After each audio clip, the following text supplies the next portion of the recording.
श्रीमद् भगवत गीता साक्षात भगवान की दिव्य वाणी है। इसकी महिमा अपार है, अपरिमित है। उसका यथार्थ में वर्णन कोई नहीं कर सकता। शेष, महेश, गणेश भी इसकी महिमा को पूरी तरह से नहीं कह सकते, फिर मनुष्य की तो बात ही क्या है। गीता एक परम रहस्यमय ग्रंथ है। इसमें संपूर्ण वेदों का सार संग्रह किया गया है। इसका आशय इतना गूढ़ और गंभीर है कि आजीवन निरंतर अभ्यास करते रहने पर भी उसका अंत नहीं आता। भगवान के गुण, प्रभाव, स्वरूप, तत्व, रहस्य और उपासना का तथा कर्म एवं ज्ञान का वर्णन जिस प्रकार भगवत गीता में किया गया है, वैसा अन्य ग्रंथों में एक साथ मिलना कठिन है। भगवत गीता एक ऐसा अनुपमेय शास्त्र है जिसका एक भी शब्द सदुपदेश से खाली नहीं है। गीता सर्वशास्त्रमयी है। इसे सारे शास्त्रों का खजाना कहा जाता है। गीता का भली भांति ज्ञान हो जाने पर सभी शास्त्रों का तात्विक ज्ञान अपने आप हो जाता है। गीता को हम भगवान से भी बढ़कर कहें तो कोई अत्युक्ति नहीं होगी। भगवान ने स्वयं कहा है, मैं गीता के आश्रय में रहता हूँ। गीता मेरा श्रेष्ठ घर है। गीता के ज्ञान का सहारा लेकर ही मैं तीनों लोकों का पालन करता हूँ। इसके सिवा गीता में ही भगवान अपने मुक्त कंठ से यह घोषणा करते हैं कि जो कोई मनुष्य मेरी इस गीता रूप आज्ञा का पालन करेगा वह निसंदेह मुक्त हो जाएगा। यही नहीं, भगवान कहते हैं कि जो कोई इसका अध्ययन भी करेगा उसके द्वारा मैं ज्ञान यज्ञ से पूजित होऊंगा। भगवान कहते हैं, जो मनुष्य गीता का रहस्य भक्तों को धारण कराता है और उनमें इसका विस्तार एवं प्रचार करता है, वो मनुष्य मुझे अतिशय प्रिय है। गीता संपूर्ण जीवन दर्शन है और इसका अनुसरण करने वाला व्यक्ति सर्वश्रेष्ठ होता है।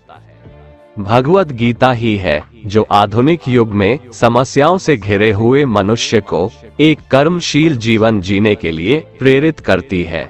गीता ऐसे प्रेरणादायक संदेशों का महासागर है जो जीवन से निराश मनुष्य को आशाओं से भर देती है। श्रीमद् भगवत गीता एकमात्र ऐसा ग्रंथ है जो मनुष्य को जीने का सही तरीका बताती है।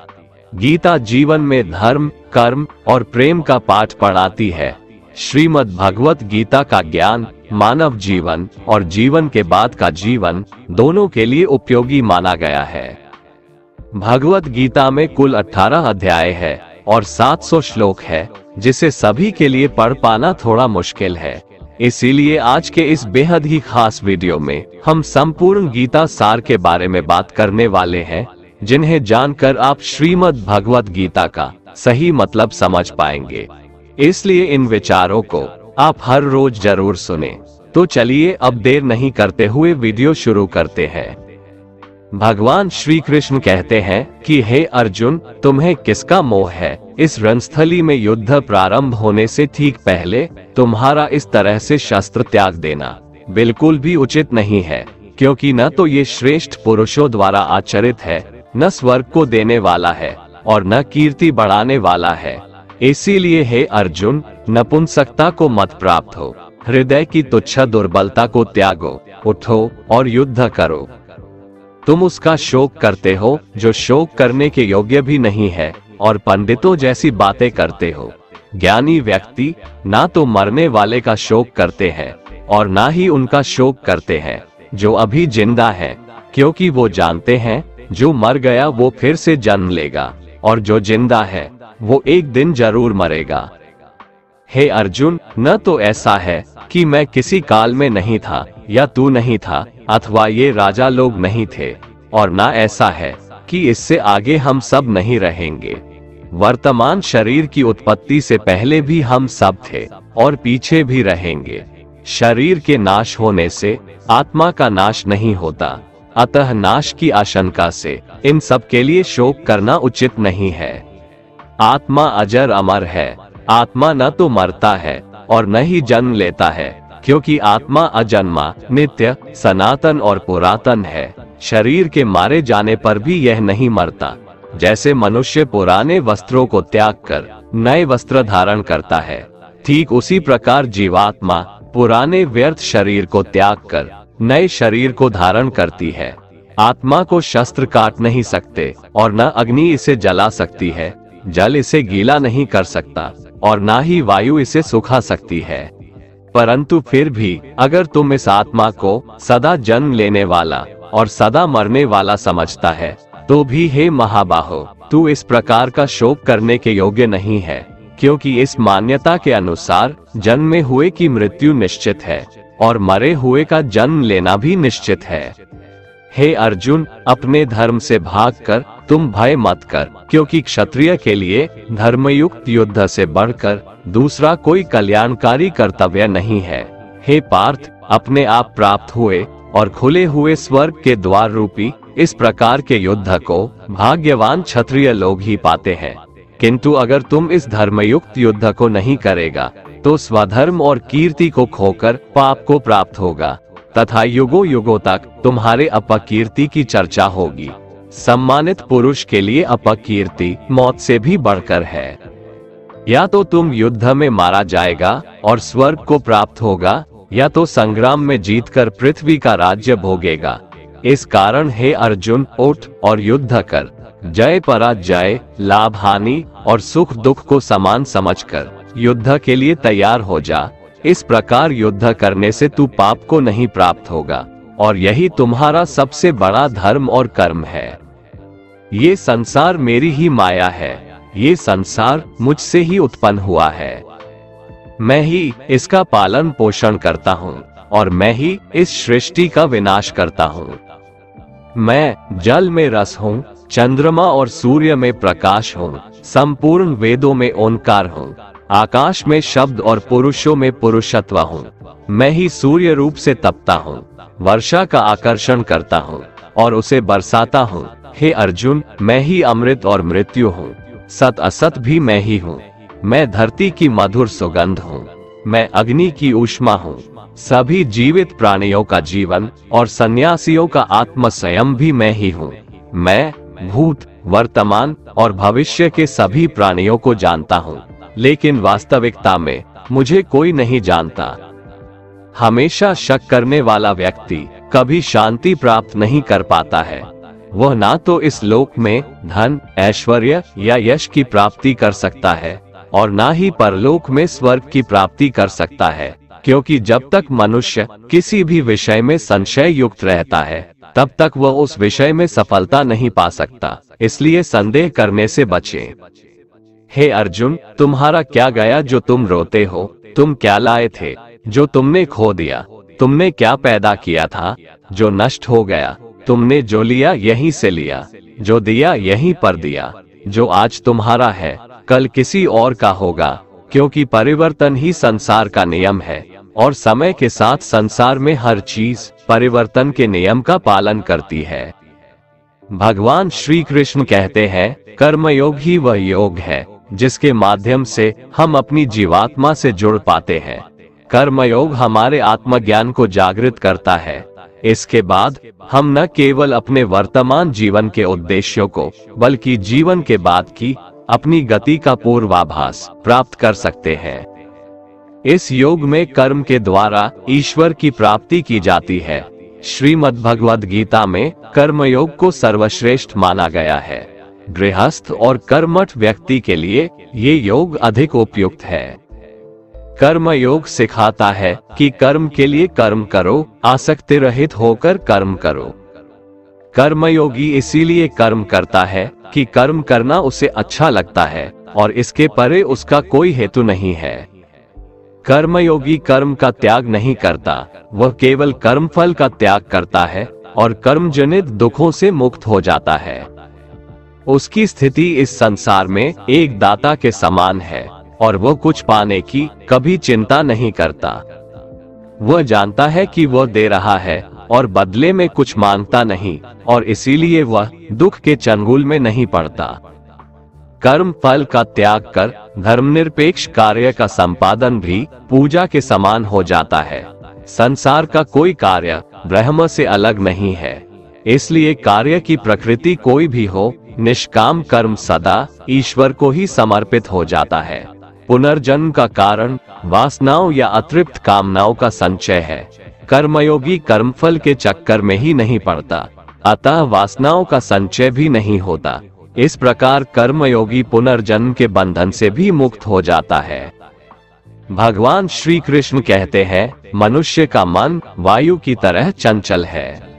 यह मन ही है जो मनुष्य को काम वासनाओं की तरफ भटकाता रहता है। अगर जीवन को सफल बनाना है तो मन पर काबू करना बहुत जरूरी है। मन को वश में करने से दिमाग की शक्ति केंद्रित होती है, जिससे कार्यों में सफलता मिलने लगती है। गीता के अनुसार जिस व्यक्ति ने अपने मन पर काबू पा लिया, वह मन में पैदा होने वाली बेकार की चिंताओं और इच्छाओं से भी दूर रहता है। साथ ही व्यक्ति अपने लक्ष्य को भी आसानी से प्राप्त कर लेता है। अगर मन को वश में नहीं करोगे तो वह तुम्हारा सबसे बड़ा शत्रु बन जाएगा। भगवान कहते हैं, जो मनुष्य सुख और दुख में शांत रहता है, जिसके राग भय और क्रोध नष्ट हो गए हैं, जो मनुष्य शुभ और अशुभ वस्तु को पाकर न प्रसन्न होता है और न द्वेष करता है, जिन्होंने अपनी इंद्रियों को वश में कर लिया है, वो स्थिर बुद्धि मनुष्य मुनि के समान है। ऐसा मनुष्य स्थिर चित्त और इंद्रियों को वश में करके ज्ञान द्वारा परमात्मा को प्राप्त करके हमेशा संतुष्ट रहता है। क्रोध मनुष्य को नरक की ओर ले जाने वाला द्वार है। क्रोध करने से व्यक्ति का मन अशांत हो जाता है और उसकी स्मरण शक्ति भ्रमित हो जाती है। स्मृति में विभ्रम होने से उसकी बुद्धि नष्ट हो जाती है और फिर व्यक्ति का पतन हो जाता है। भगवान श्री कृष्ण कहते हैं, मनुष्य को क्रोध करने से बचना चाहिए। कितना भी गुस्सा आए, स्वयं को शांत रखने का प्रयास करें। श्री भगवान कहते हैं, जिस प्रकार समुद्र की स्थिति अचल है, भारी से भारी आंधी तूफान आने पर या अनेक नदियों के जल प्रवाह उसमें प्रविष्ट होने पर भी वह अपनी स्थिति से विचलित नहीं होता, मर्यादा का त्याग नहीं करता, उसी प्रकार परमात्मा के स्वरूप में स्थित योगी की स्थिति भी सर्वथा अचल होती है। बड़े से बड़े सांसारिक सुख दुखों का संयोग वियोग होने पर भी उसकी स्थिति में जरा भी अंतर नहीं पड़ता। वह योगी परमात्मा में नित्य, निरंतर, अटल और एकरस स्थित रहता है। जो मनुष्य संपूर्ण कामनाओं को त्याग कर ममता रहित, अहंकार रहित और स्पृहा रहित होकर विचरण करता है, वही मनुष्य शांति को प्राप्त कर पाता है। जिस प्रकार प्रकाश की ज्योति अंधेरे में चमकती है, ठीक उसी प्रकार सत्य भी चमकता है। इसलिए व्यक्ति को सदैव सत्य के मार्ग पर चलना चाहिए। सत्य कभी दावा नहीं करता है कि मैं सत्य हूँ, लेकिन झूठ हमेशा दावा करता है कि सिर्फ मैं ही सत्य हूँ। इस संपूर्ण संसार में कोई भी व्यक्ति महान नहीं जन्मा होता है, बल्कि उसके कर्म उसे महान बनाते हैं। सही कर्म वह नहीं है जिसके परिणाम हमेशा सही हो, अपितु सही कर्म वह है जिसका उद्देश्य कभी गलत ना हो। श्रेष्ठ पुरुष जैसा आचरण करता है, अन्य पुरुष भी वैसा ही आचरण करते हैं। वो जो कुछ प्रमाण देता है, समस्त मनुष्य समुदाय उसी के पद चिन्हों पर अपने रास्ते चुनता है। इसलिए सज्जन व्यक्तियों को सदैव अच्छा व्यवहार करना चाहिए।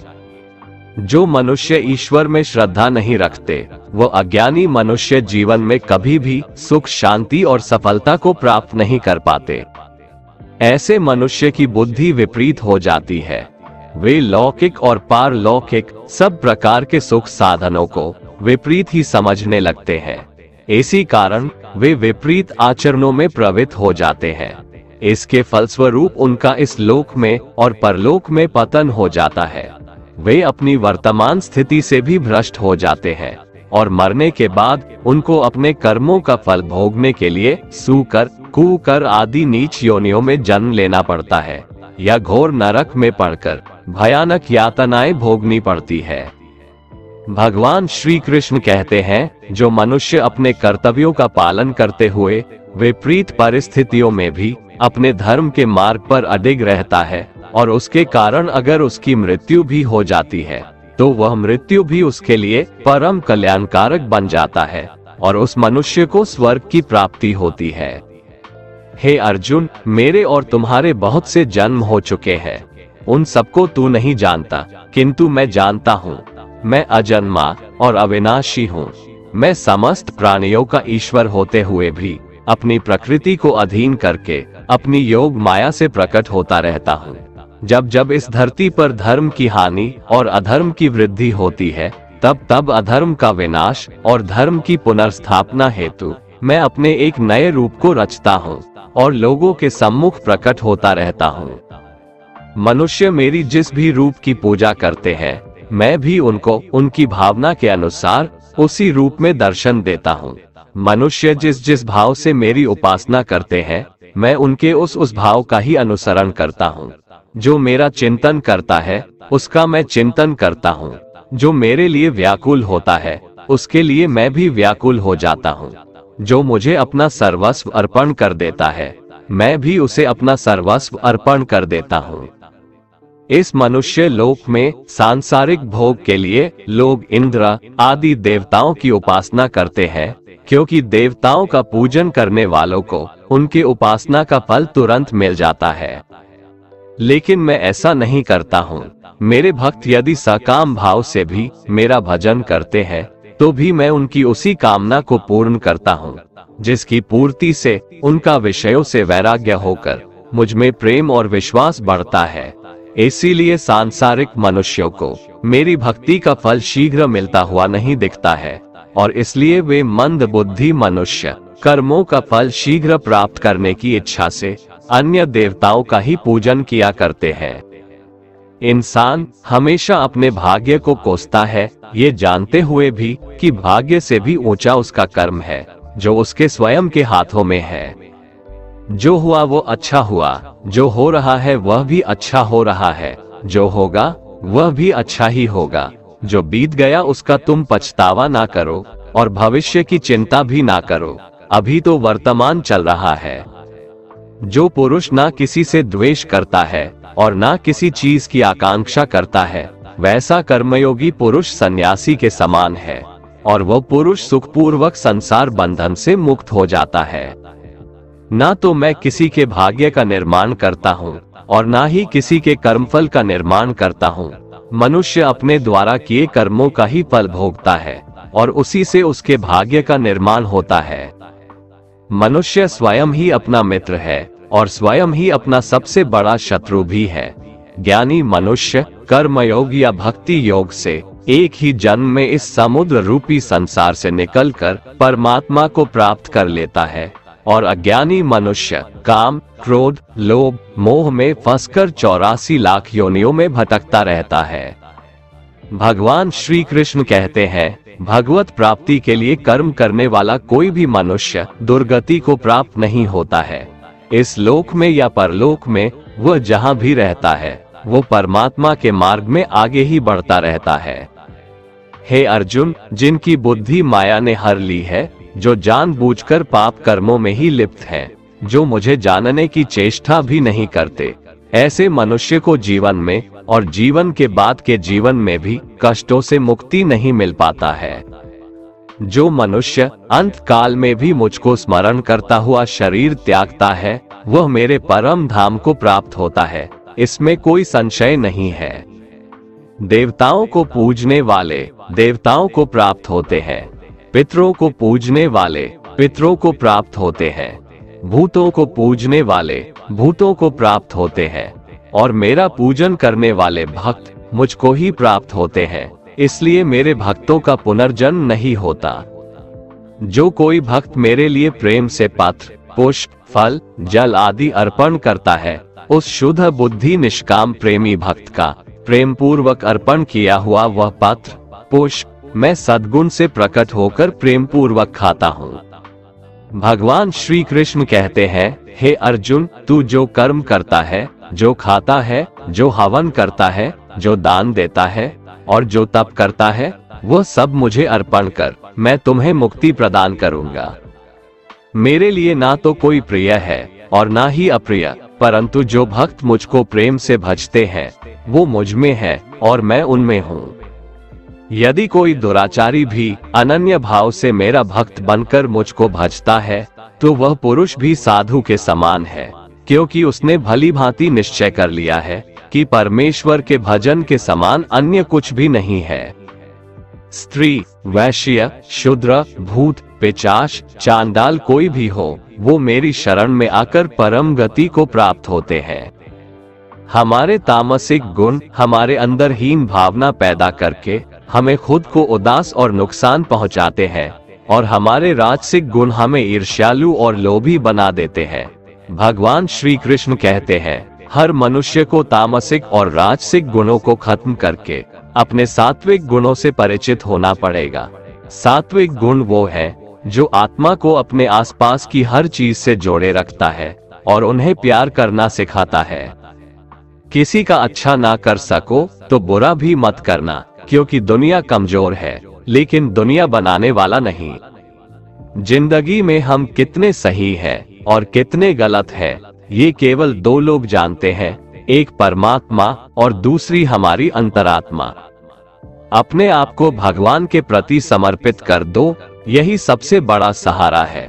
जो कोई भी इस सहारे को पहचान गया है वह डर, चिंता और दुखों से आजाद रहता है। मनुष्य को सबसे पहले खुद का आकलन करना चाहिए, अर्थात खुद के बारे में जान लेना चाहिए। खुद की काबिलियत और क्षमता को जानना ही मनुष्य को आत्मज्ञान की प्राप्ति करा सकता है। जब तक मनुष्य खुद के बारे में जान नहीं लेगा, तब तक उस मनुष्य का उद्धार नहीं हो सकता।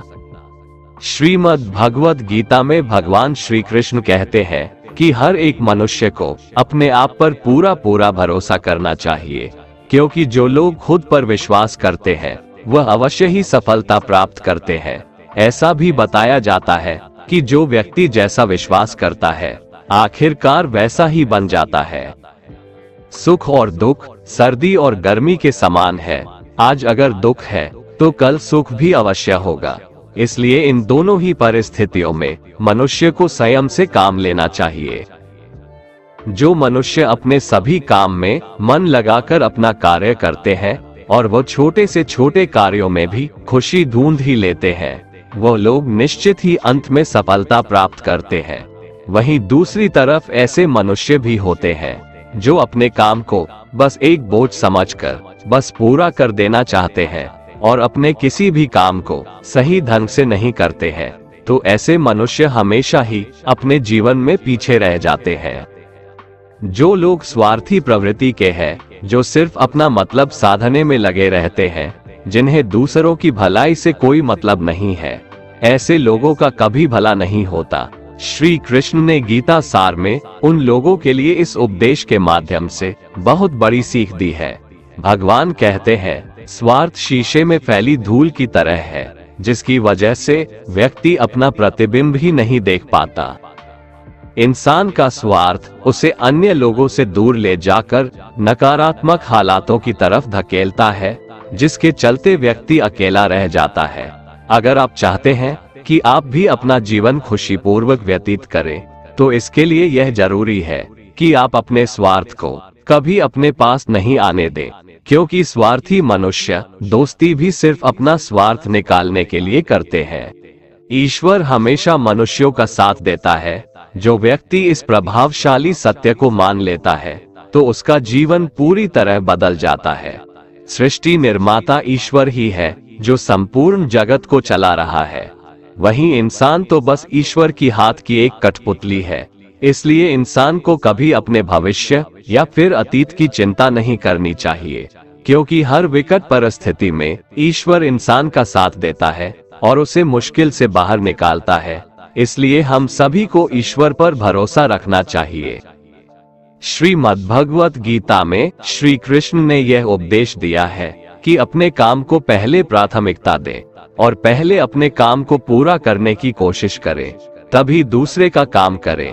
क्योंकि जो लोग पहले अपने काम को नहीं करते और दूसरे का काम करते रहते हैं, वे लोग अक्सर परेशान रहते हैं। मनुष्य अपने हृदय से जो दान कर सकता है वो अपने हाथों से नहीं कर सकता, और मौन रहकर जो कुछ वो कह सकता है वो शब्दों से नहीं कह सकता। जो चीजें हमारे दायरे से बाहर हो उसमें समय गंवाना मूर्खता ही होगी। किसी भी व्यक्ति को ना तो समय से पहले और ना ही भाग्य से अधिक कुछ मिलता है, लेकिन उसे पाने के लिए सदैव प्रयत्नशील रहना चाहिए।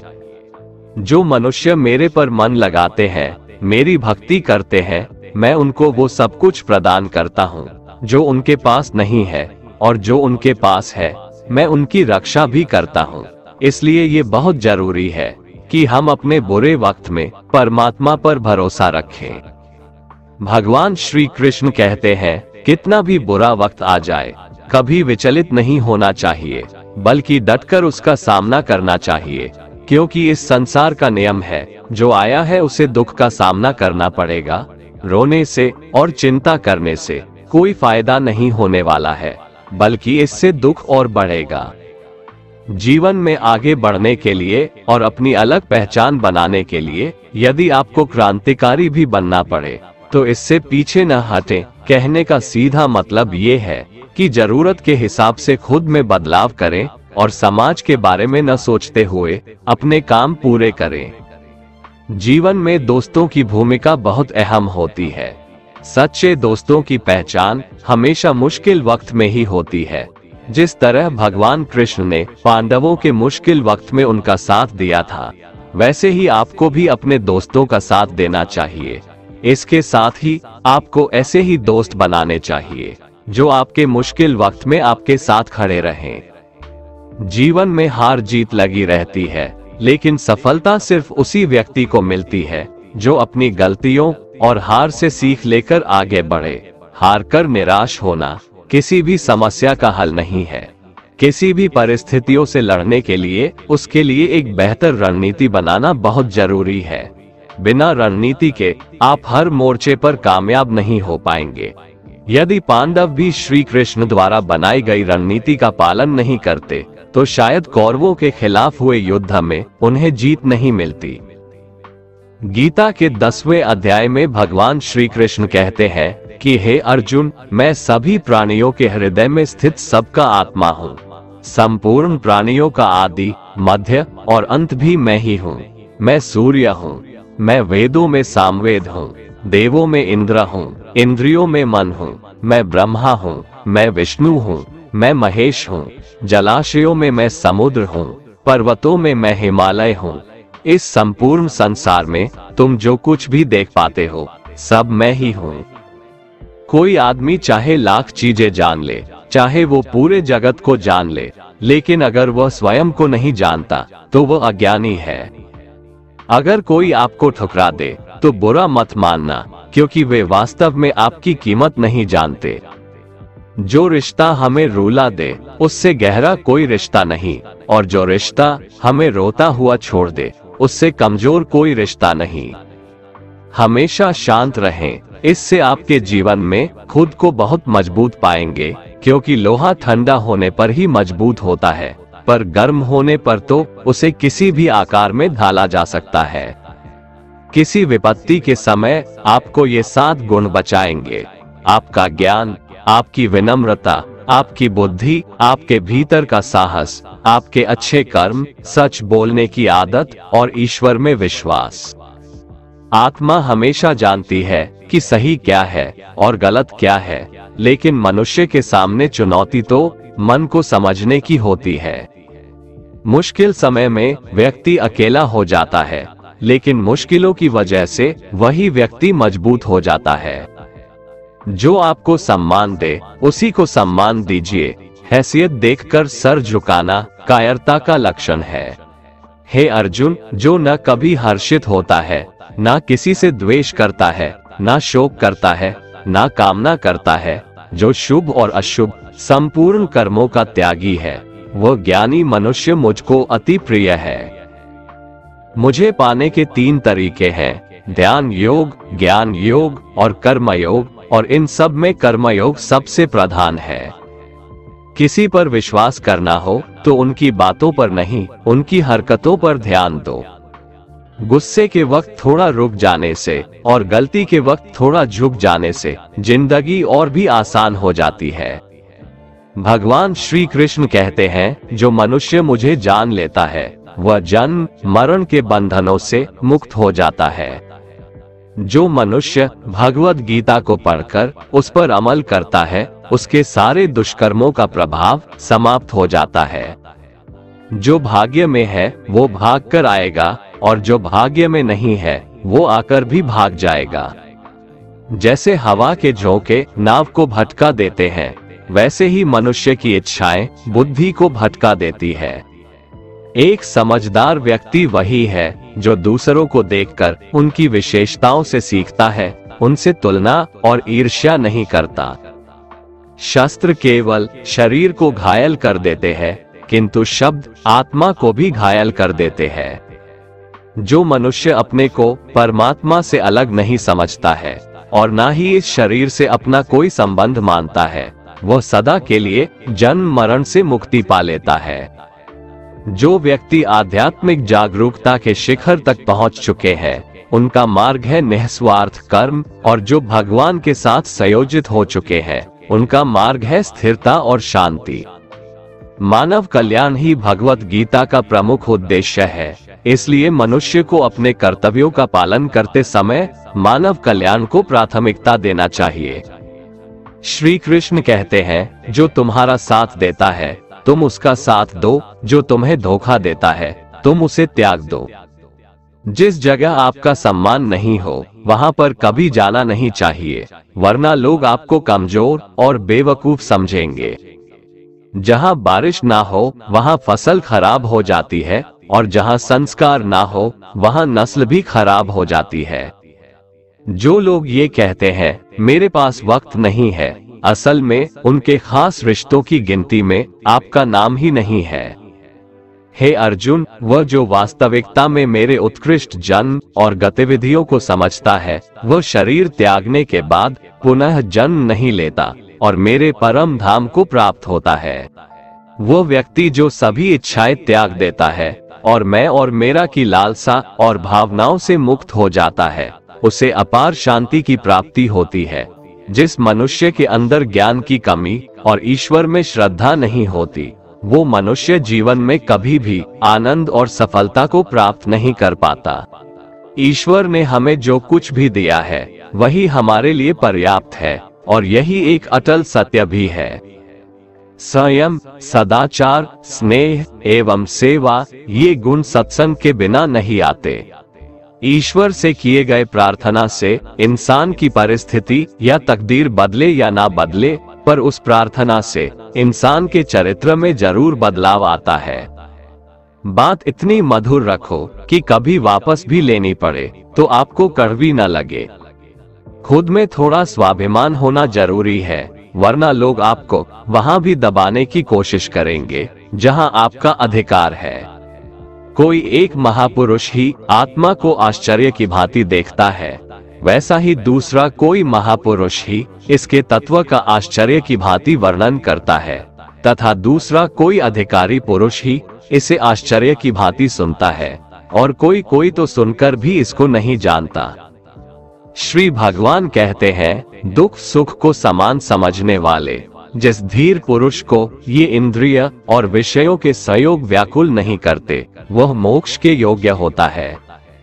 जब तक तुम अपने आप से नहीं हार जाओ, तब तक दुनिया की कोई ताकत तुम्हें हरा नहीं सकती है। कमजोर तुम नहीं, तुम्हारा वक्त है, और वक्त सबका बदलता है। तुम बस अपना कर्म करते जाओ। जिसने कभी संकट नहीं देखा, उसे अपनी ताकत का कभी एहसास नहीं होगा। जो दूसरों की तकलीफों को समझते हैं, जिनमें दया है, जो दिल से अच्छे हैं, उन्हें दोबारा जन्म नहीं लेना पड़ता है। किसी को कुछ देकर घमंड मत कर, क्या पता तू दे रहा है या पिछले जन्म का कर्ज चुका रहा है। घमंडी मनुष्य का वंश, वैभव और प्रतिष्ठा तीनों ही चले जाते हैं। विश्वास न हो तो रावण, कौरव और कंस को देख लो। चुप रहने से बड़ा कोई जवाब नहीं, और माफ कर देने से बड़ी कोई सजा नहीं। जिस मनुष्य के पास सब्र की ताकत है, उस मनुष्य की ताकत का कोई मुकाबला नहीं कर सकता। हमारी व्यर्थ की चिंता और मन का भय एक ऐसा रोग होता है जिससे हमारी आत्मीय शक्ति बिखर जाती है। मनुष्य को जीवन की चुनौतियों से भागना नहीं चाहिए, और न ही भाग्य और ईश्वर की इच्छा जैसे बहानों का प्रयोग करना चाहिए। यज्ञ से बचे हुए अन्न को खाने वाले श्रेष्ठ पुरुष सब पापों से मुक्त हो जाते हैं, और जो पापी लोग अपना शरीर पोषण करने के लिए ही अन्न पकाते हैं, वे तो पाप को ही खाते हैं। अर्थात जो लोग ईश्वर को याद किए बिना अपने जिंदा रहने में ही लगे रहते हैं, उन्हें चोर समझना चाहिए। केवल ज्ञान ही एक ऐसा अक्षय तत्व है जो कहीं भी, किसी भी अवस्था में और किसी भी काल में मनुष्य का साथ नहीं छोड़ता। धरती पर जिस प्रकार मौसम में बदलाव आता है, उसी प्रकार जीवन में भी सुख दुख आता जाता रहता है। युद्ध हो या जीवन, सफलता केवल 3 शस्त्रों से प्राप्त होती है: धर्म, धैर्य और साहस। कोई भी मनुष्य जन्म से नहीं, बल्कि अपने कर्मों से महान बनता है। कुछ पाना है तो खुद पर भरोसा कीजिए, क्योंकि सहारे कितने भी सच्चे और अच्छे हो, साथ छोड़ ही जाते हैं।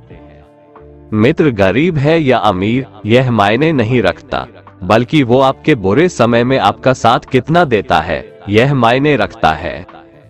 धर्म चाहे जो भी हो, अच्छे इंसान बनो, हिसाब हमारे कर्म का होगा, धर्म का नहीं।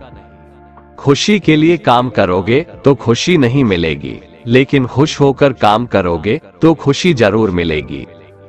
जब आप दूसरों के लिए अच्छा चाहते हैं, तो वही अच्छी चीजें आपके जीवन में वापस आती है। यही प्रकृति का नियम है। आपका मूल्य इससे तय नहीं होता कि आप क्या है, यह इससे तय होता है कि आप खुद को क्या बनाने की क्षमता रखते हैं। हंसता हुआ मन और हंसता हुआ चेहरा, यही सच्ची संपत्ति है। जितना इंतजार वो आपसे करवा रहा है, समय आने पर वो इतना देगा कि संभाल भी नहीं पाओगे। कोई आपका साथ ना दे तो निराश मत होना, क्योंकि परमात्मा से बड़ा हमसफर कोई नहीं होता। खुशी आजादी पर निर्भर होती है, और आजादी इस बात पर निर्भर होती है कि आप कितने साहसी हैं। विश्वास के बगैर इस दुनिया में कोई भी रिश्ता ज्यादा देर तक कायम नहीं रह सकता। यदि किसी भूल के कारण कल का दिन दुख में बीता, तो उसे याद कर आज का दिन व्यर्थ ना करें।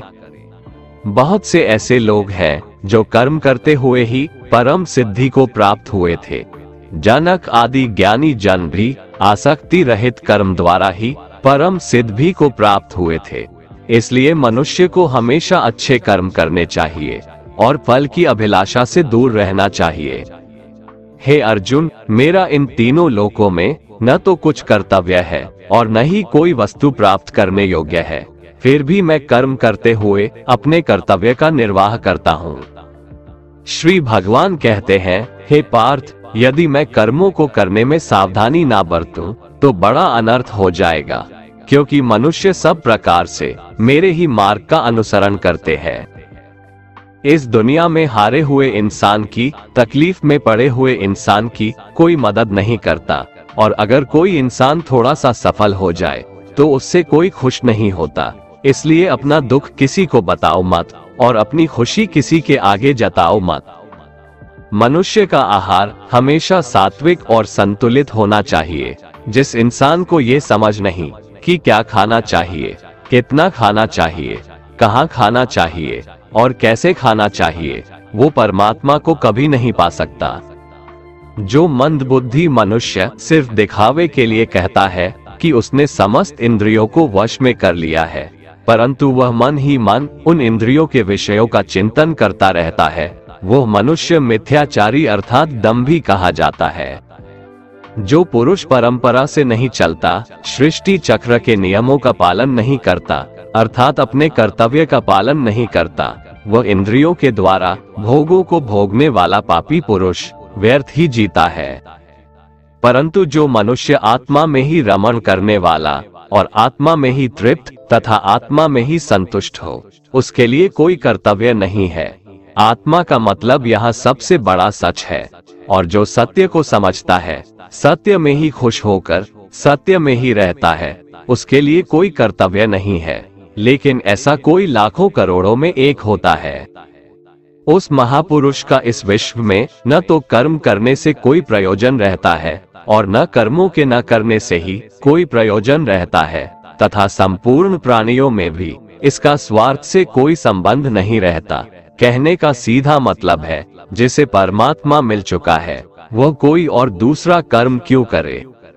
जो ज्ञानी है, जिन्हें ईश्वर की सच्चाई मालूम हो चुकी है, उनकी ये जिम्मेदारी बन चुकी है कि उनके काम करने के तरीके से कहीं किसी और के मन में काम करने के प्रति अश्रद्धा या अपमान ना पैदा हो जाए।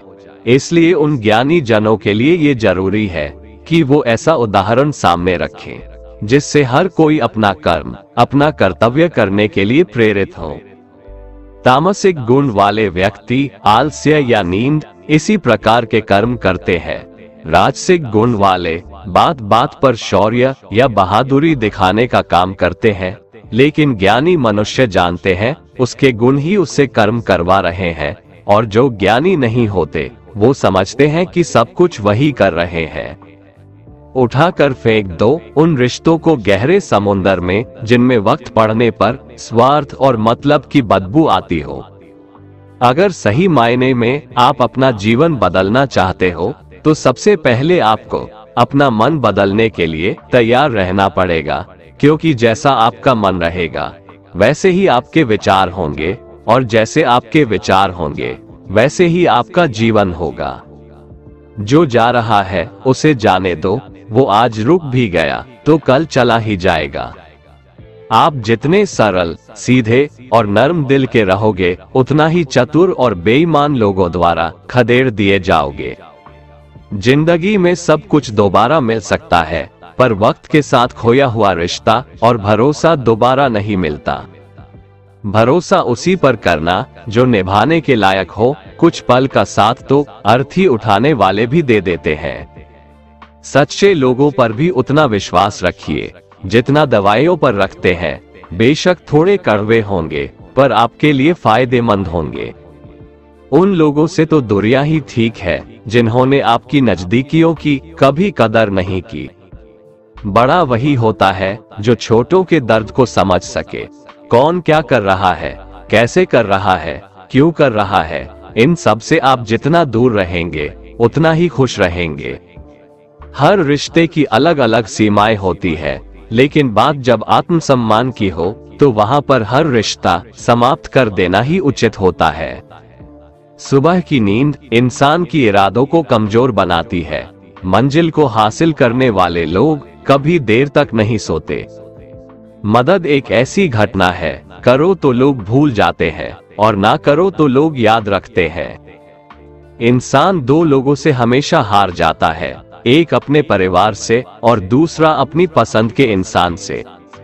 मूर्ख इंसान अपना तो नुकसान करता ही है, लेकिन जो उसकी मदद करता है उसका भी नुकसान करता है। जीवन में इतने व्यस्त हो जाओ कि पछतावा, दुख, नफरत, डर के लिए समय ही ना बचे। कोई भरोसा तोड़े तो उसका भी धन्यवाद करें। वो हमें सिखाते हैं कि भरोसा सोच समझकर करना चाहिए। जीवन में सुख शांति चाहते हैं तो अपनी समस्याओं और आलोचनाओं को खुद पर हावी ना होने दें।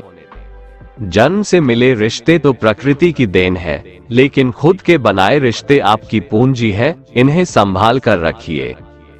किसी व्यक्ति के गुण दोषों का निर्धारण करने से पूर्व अपनी दृष्टि को निष्पक्ष और पारदर्शी बनाना आवश्यक होता है।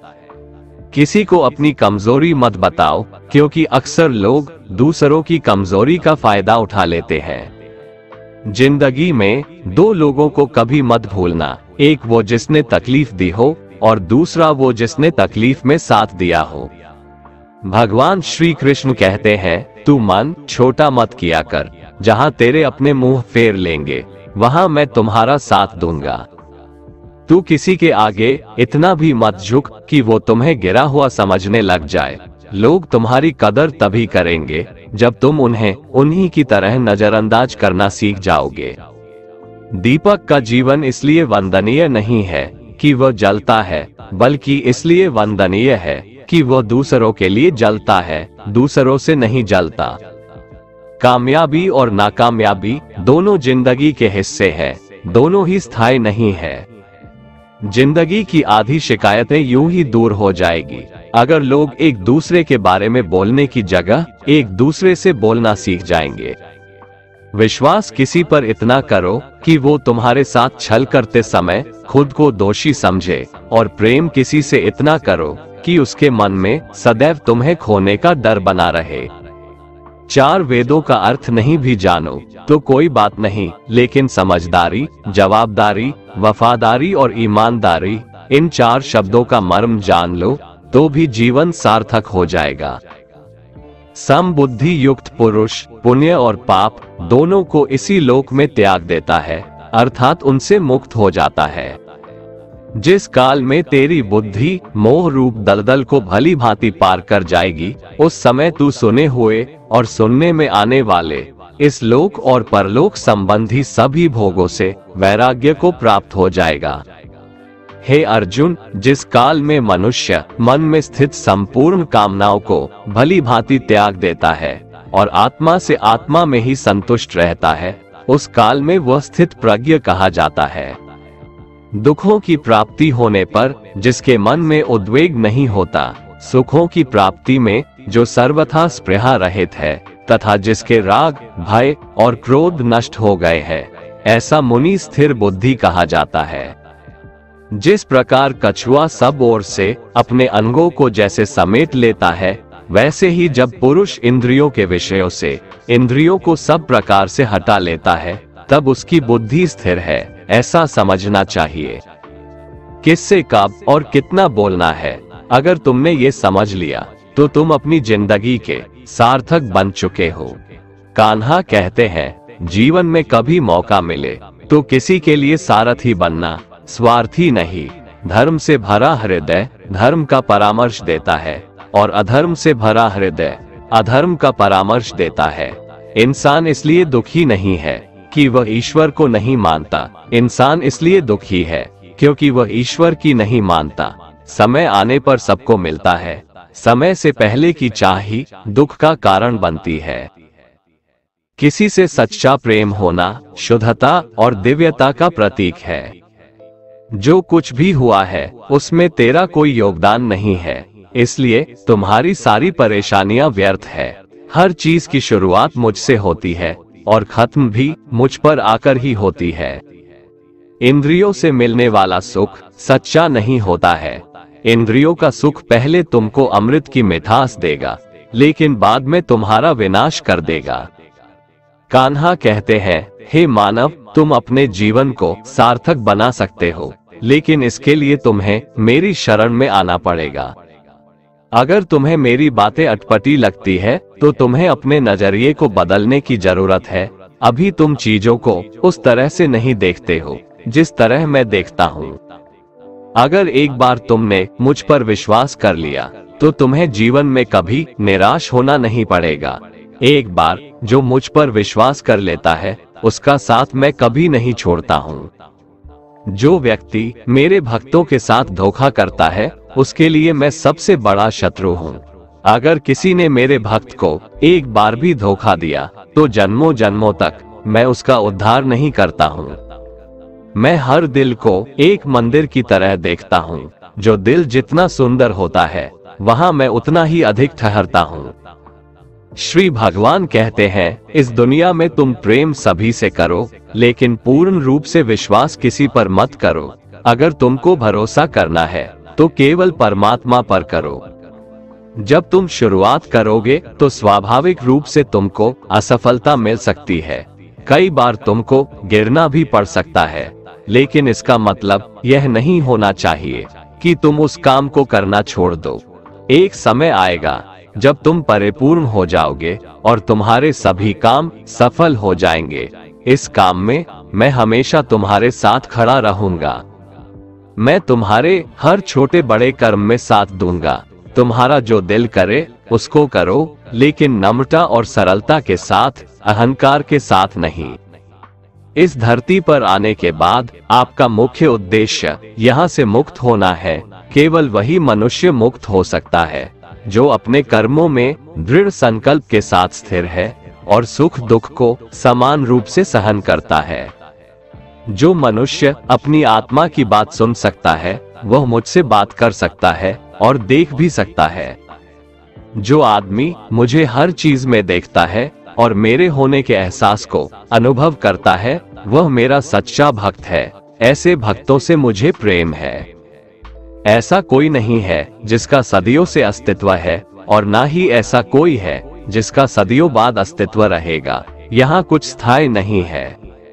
मैं सभी के घरों में निवास करता हूँ। मेरी ऊर्जा सभी जगह समान रूप से वितरित है। जो मुझे पहचान लेता है उसको मैं भक्ति रस प्रदान करता रहता हूँ। दुनिया का सबसे बड़ा पापी अगर समर्पण के साथ मेरी सच्ची उपासना करे तो मैं उसको भी शुद्ध कर देता हूँ। जो तुमने सुना है उस पर विश्वास मत करो। कुछ लोग अपने विवेक से मुझे अपना बनाते हैं, कुछ लोग ज्ञान से, कुछ लोग कर्म से, कुछ योग से। तुम मुझे किस रूप में प्राप्त करना चाहते हो ये पूरी तरह तुम्हारे ऊपर है। तुम मुझे जिस रूप में बुलाओगे मैं उस रूप में हाजिर हो जाऊंगा। तुम मेरे प्रति सदा चौकस रहो, मेरी उपासना करो, अपने हर एक काम के लिए मेरा स्मरण करो। मैं वादा करता हूँ तुम मेरे प्रिय बने रहोगे।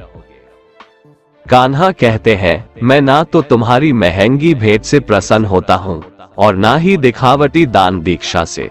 अगर मेरे मन को जीतना है तो मुझे प्रेम से पुकारो, मैं हाजिर हो जाऊंगा। अवास्तविक चीजों को लेकर मन में कभी डर पैदा मत होने दो। वो वास्तविक नहीं है, वह ना तो कभी था और ना कभी होगा।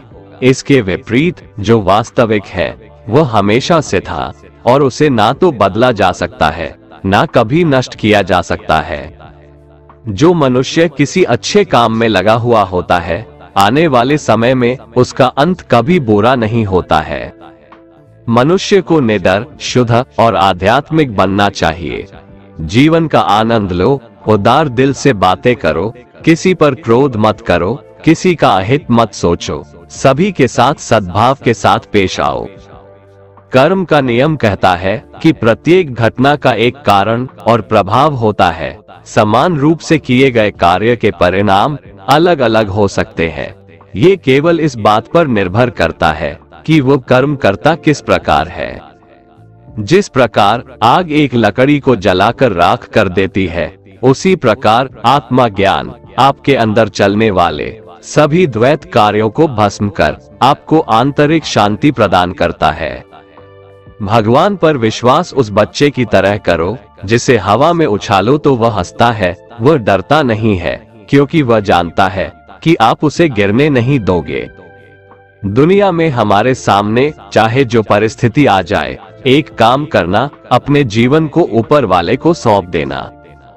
इस मनुष्य लोक में कर्मों के फल को चाहने वाले लोग देवताओं का पूजन किया करते हैं क्योंकि उनको कर्मों से उत्पन्न होने वाली सिद्धि शीघ्र मिल जाती है।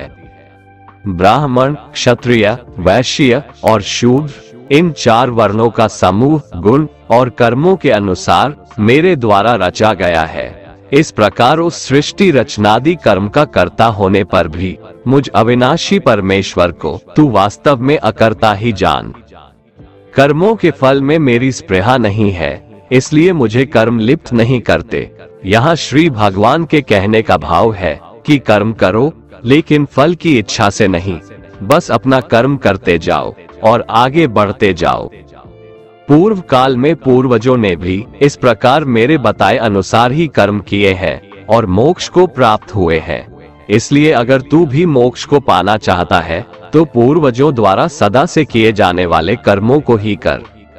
जिसकी आसक्ति सर्वथा नष्ट हो गई है, जो अपने देह पर अभिमान नहीं करता और जो ममता से रहित हो गया है, जिसका चित्त निरंतर परमात्मा के ज्ञान में स्थित रहता है, वैसा कर्मयोगी अपना कर्म यज्ञ की तरह करता है और मोक्ष को प्राप्त होता है। जो अपना सब कुछ परमात्मा को अर्पित कर देता है, जिसके लिए परमात्मा ही सब कुछ है, जो अपने हर कर्म में परमात्मा को देखता है और हर कर्म परमात्मा के लिए करता है, वैसा कर्मयोगी मोक्ष का अधिकारी होता है। जो मनुष्य मुझसे परम प्रेम करके इस परम रहस्य युक्त गीता शास्त्र को मेरे भक्तों में कहेगा, वह मुझको ही प्राप्त होगा, इसमें कोई संदेह नहीं है। उससे बढ़कर मेरा प्रिय कार्य करने वाला मनुष्यों में कोई भी नहीं है तथा पृथ्वी भर में उससे बढ़कर मेरा प्रिय दूसरा कोई भविष्य में होगा भी नहीं। जो मनुष्य श्रद्धायुक्त दोषों से रहित होकर इस गीता शास्त्र का श्रवण भी करेगा, वह भी सभी पापों से मुक्त होकर मेरे परम धाम को प्राप्त होगा। दोस्तों, अगर आपको हमारा ये वीडियो पसंद आया तो कमेंट में जय श्री राधे कृष्ण लिखें और ऐसे ही प्रेरणादायक वीडियो देखने के लिए हमारे चैनल को सब्सक्राइब कर लें। जय श्री राधे कृष्ण।